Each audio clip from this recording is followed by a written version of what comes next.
طرز تهیه دمی گوجه‌ای قالبی.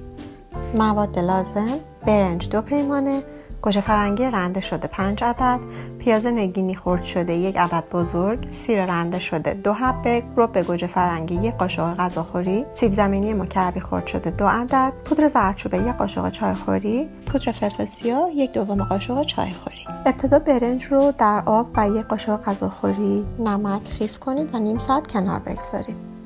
در قابلمه پیازها رو تفت بدید تا نیمه طلایی بشه.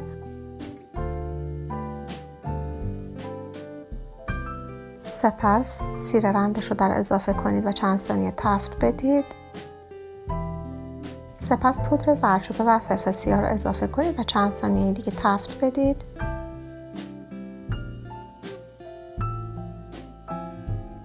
سپس رب گوجه رو اضافه کرده و چند ثانیه تفت بدید.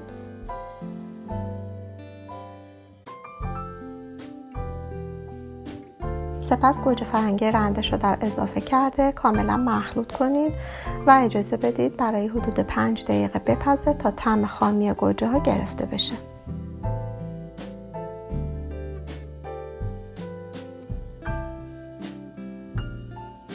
مقدار کمی نمک اضافه کنید.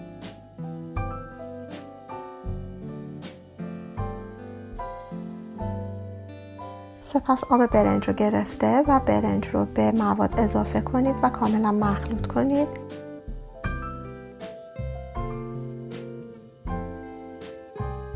یک عدد از سیب زمینی مکعبی خرد شده رو اضافه کنید.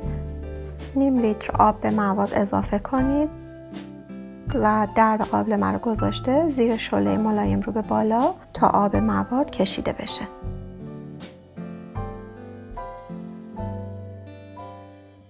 بعد از اینکه آب برنجمون کشیده شد، قابلمه رو از روی حرارت بردارید. در یک قابلمه دیگه مقداری روغن بریزید. 1 عدد سیب زمینی مکعبی خرد شده باقی مانده رو اضافه کنید به ته قابلمه و در ته قابلمه بچینید. سپس برنج رو روی سیب زمینی ها بریزید و با ته کفگیر به آرامی فشار بدید تا به کف بچسبه. در قابلمه رو دم کنی بذارید و برای 45 دقیقه زیر حرارت ملایم اجازه بدید کاملا پخته و دم بکشه و ته قابلمه تعدیق بشه. بعد از 45 دقیقه برنج رو میتونید به صورت قالبی در بیارید. دمی گوجه من یه مقدار ته گرفت به خاطر اینکه من عجله کردم و زیر شعله رو یه مقدار زیاد کردم، در صورتی که بعد صبر میکردم 45 دقیقه با شعله ملایم برنج آماده میشد. شما این اشتباه رو نکنید. دمی گوجه رو با ترشی مورد علاقتون سرو کنید.